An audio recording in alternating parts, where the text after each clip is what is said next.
The door burst open, and the torchlight streamed into the long-since vacant supermarket. The snow from the outside world following in its wake as the sound of footsteps echoed and bounced off the walls. The two humans made their way inside, one taking the left end of the store, while the other took the right, each with their silenced pistols at the ready. The two men had seen many a winter, some of them with conditions of light hail and rain, others blizzards of seemingly never-ending tenure that would go on for days at a time, with no let-up. Almost as if the world was fighting back, testing the determination of the human existence. The two had seen summers as well, autumns and springs, but this was a first for both of them. They were living the end of human life as they knew it. The human that had taken the right side stopped as he heard the sound of a silenced bullet being fired out of a gun, and turned in the direction of it, scanning the area with his torch to find any signs of danger. Moments later, the other walked into the torchlight, holding the head of what looked to be a human being that had been dead for some time. "Hey Marcus, I'll give you a tin of soup if you eat its eye." Using the silenced muzzle of his weapon, the man tapped near the head's left eye socket twice. The ill-colored, half-moldy lump of flesh with maggots crawling through it was what the man had been talking about. "I'll give you a tin to shut up." The man laughed as Marcus made the remark, throwing the head with an underarm action.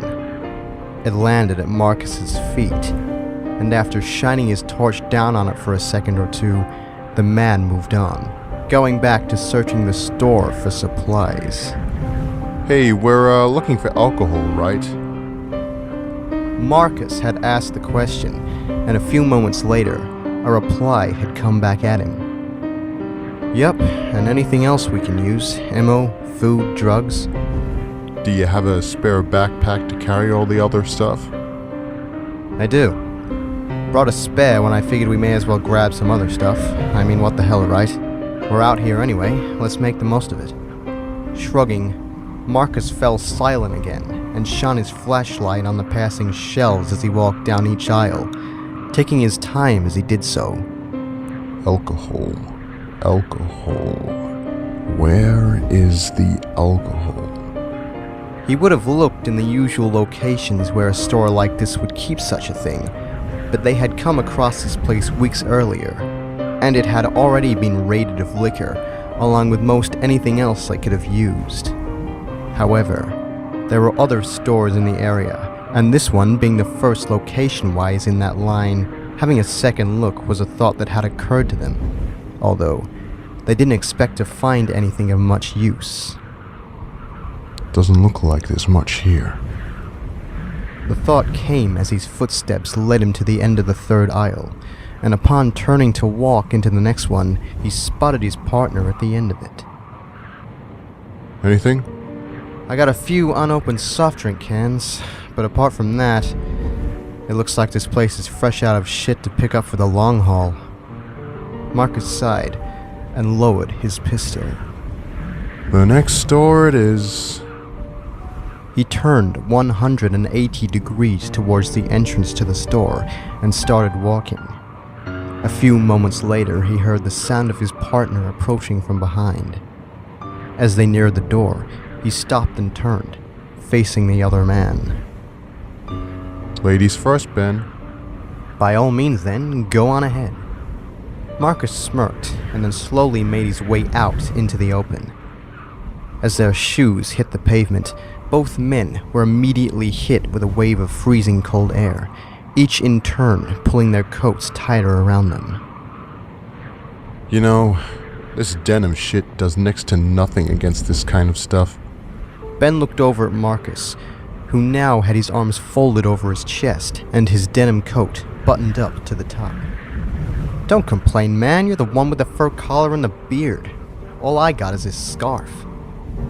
I prefer a scarf to worn-out piece of shit fur. Trust me, you wouldn't. Let's get over to the damn car before I freeze to death. You don't have to ask twice.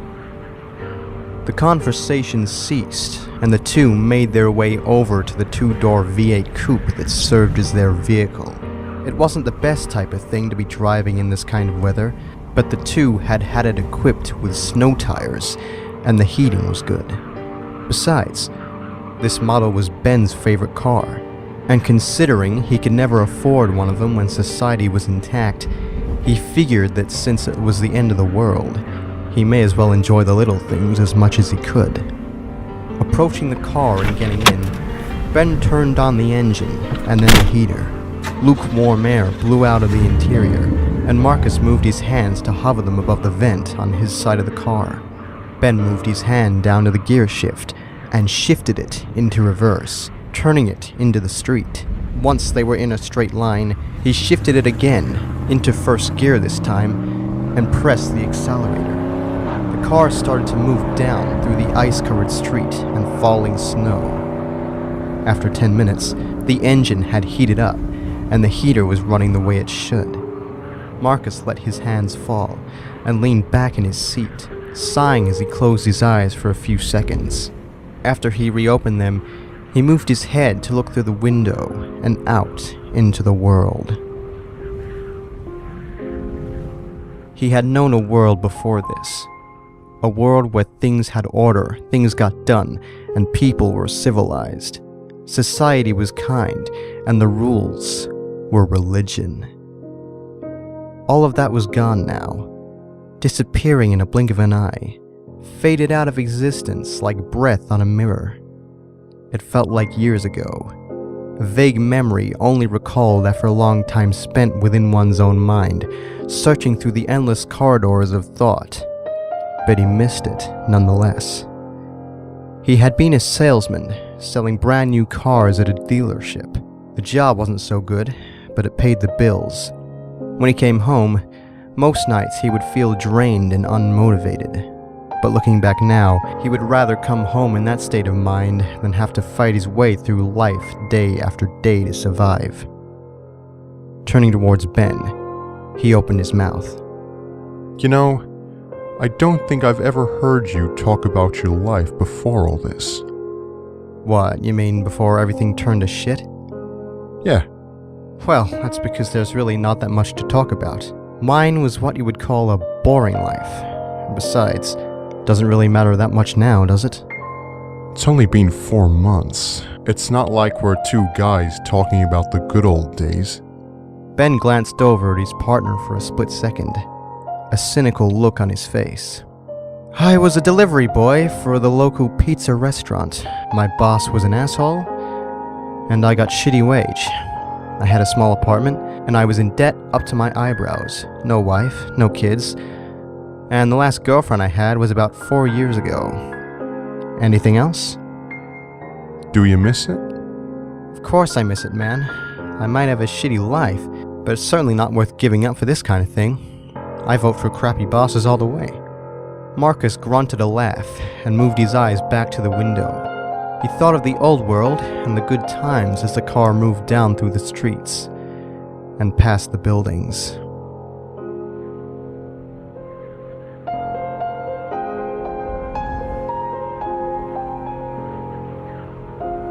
"15 minutes later, Ben slowed the car to a crawl and, rotating the steering wheel, turned off the road and onto the side.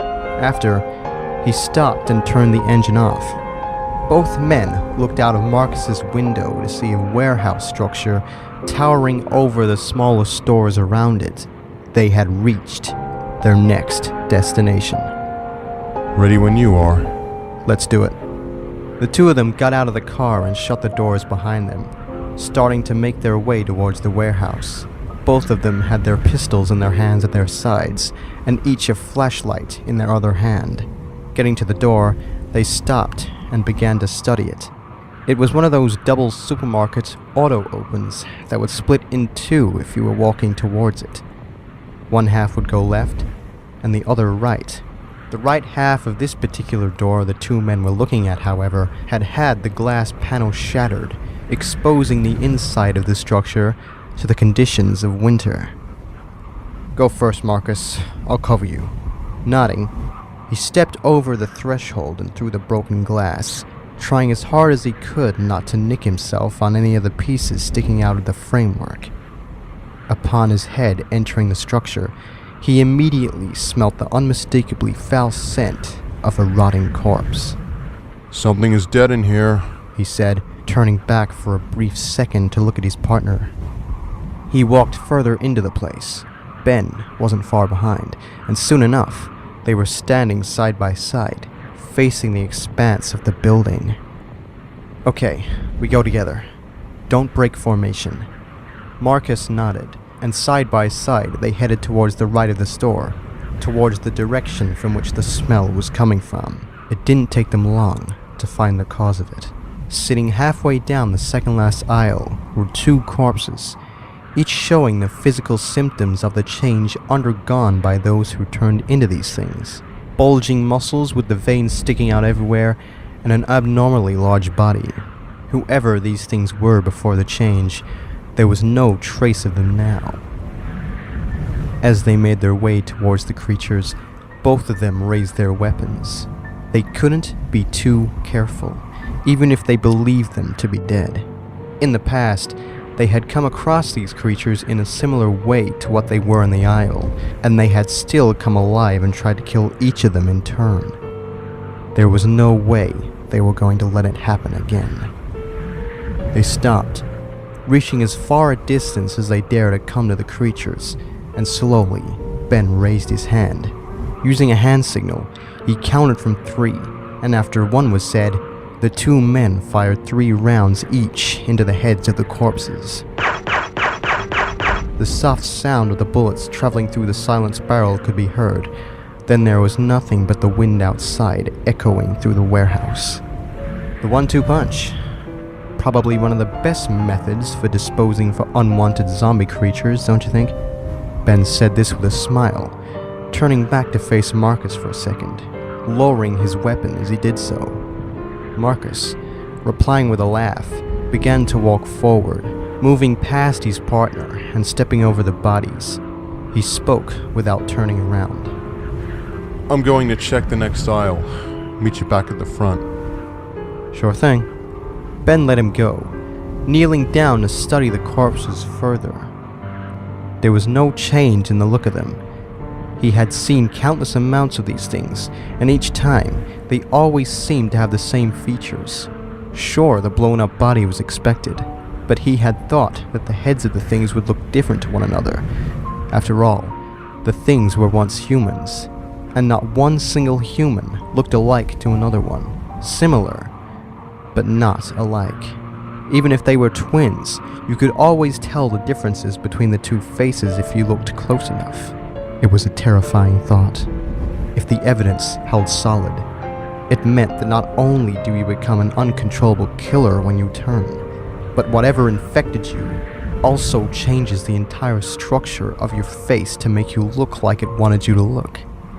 Ben sighed, taking his eyes off the creature. This thing seems like it's more of an alien infection than a virus created on Earth. As the thought ran through his head, he saw that the shelf he was facing contained multiple items of canned food, and he moved towards them, taking off his backpack and putting them in it as he came within reaching distance. If he couldn't find out why all these creatures looked the same, at least he could gather supplies for the group, and with the unanswerable question lingering in the back of his mind, that was exactly what he did. Meanwhile, Marcus was collecting his own supplies. Having walked down the drug aisle, he had accidentally come across what may as well have been a gold mine. This area of the warehouse was all but full of supplies.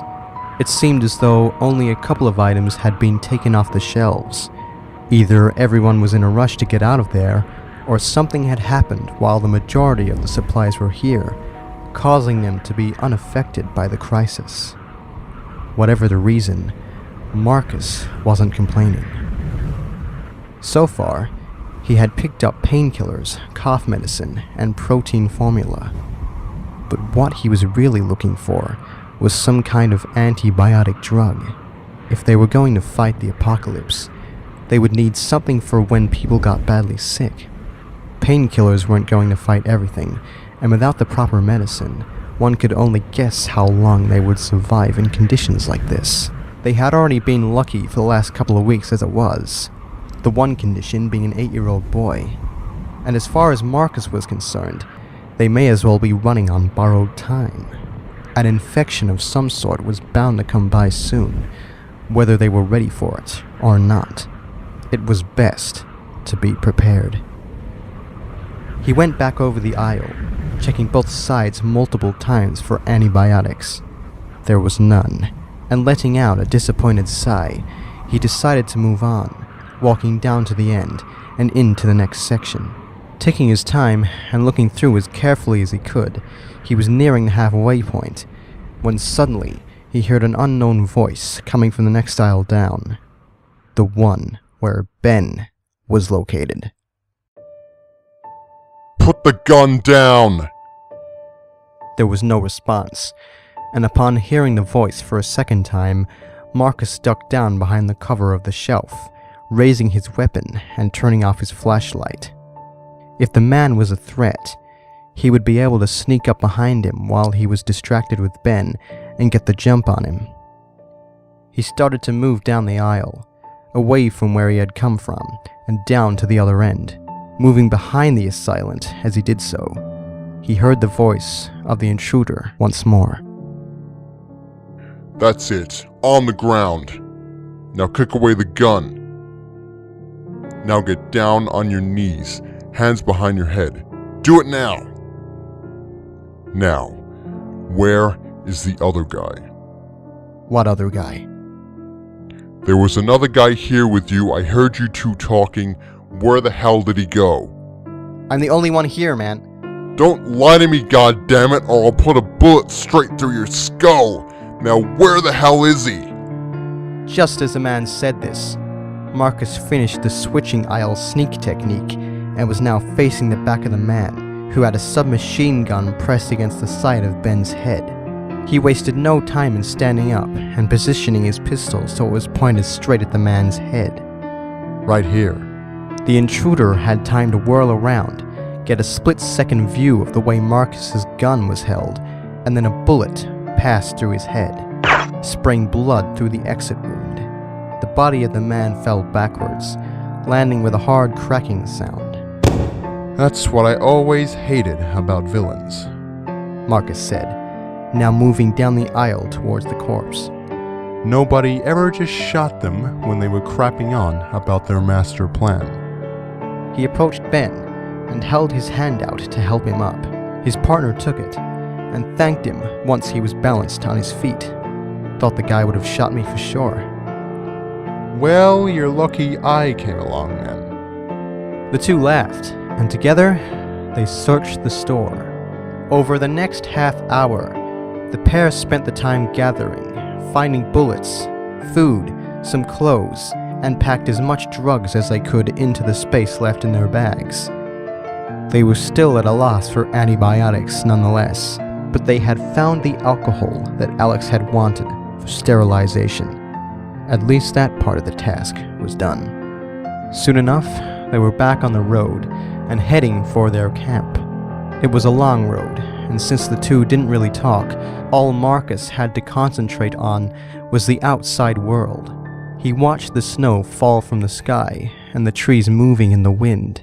He watched the sun go down as time ticked on, the second never halting as the time went from 5 to 6, then to 6:30. It was nearing 6:45 as they drove up the hill, and the car slowed.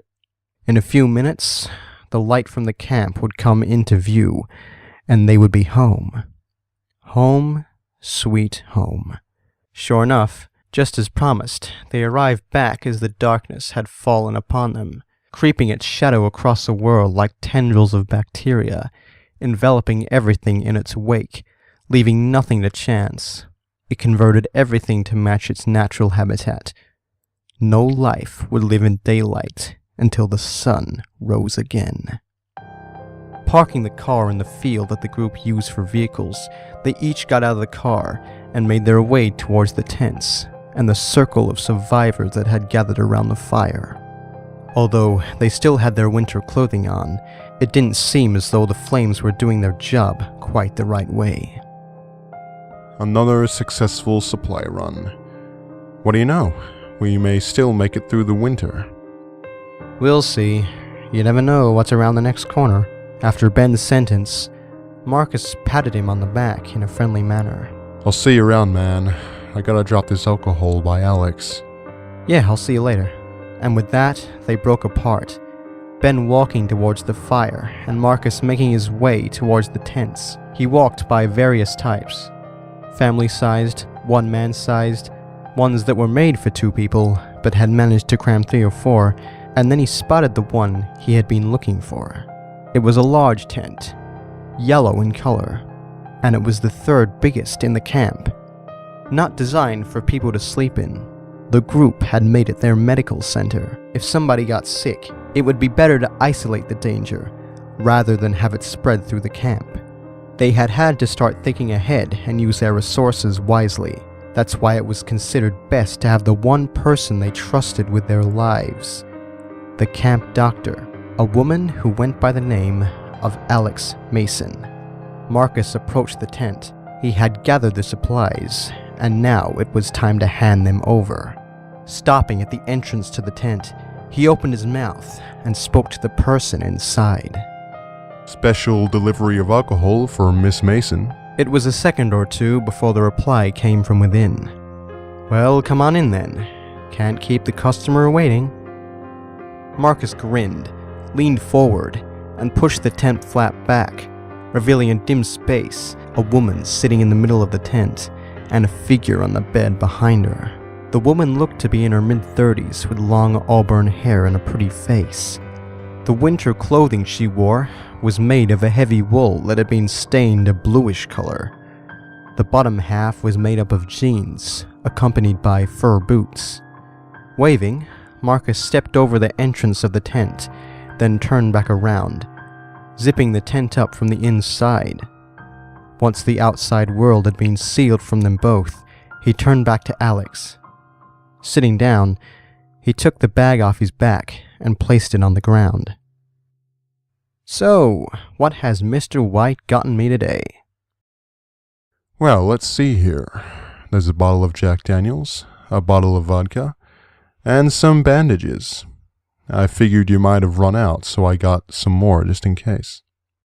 He got the items out of the bag as he spoke, placing each one next to the other in front of him, making a line of objects. You've done well. This stuff will be a big help. Thanks. Hey, it's no problem. The less infection, the better. Thank you, Marcus. Smiling as she said this, Alex leaned forward to kiss him on the cheek, giving him a hug afterwards. She moved herself back to her original position. There was a few moments of awkward silence, until he said, You're welcome. Picking the bag up and moving it to the side of the tent. How is he? She sighed and turned her head to look behind her, glancing at the bed and the 8-year-old boy huddled under the 4 layers of blankets. No better. He's still got the fever and no appetite. If he doesn't get better soon, I don't know if he will make it. Taking her eyes off the boy, she faced the ground, tears starting to well in her eyes. She wiped them away with the back of a hand and moved her head back up to face Marcus. Is there anything I can do? He asked the question, reaching into his pocket and pulling out a handkerchief. It was dirty, but she took it anyway, beginning to dab her eyes with it as she spoke again. You brought the painkillers and the alcohol. You've done all you can. Let's just hope aspirin gives his body the strength to fight back. She dried the last of the tears and held out the handkerchief. No, keep it. Something tells me you might need it more than I will.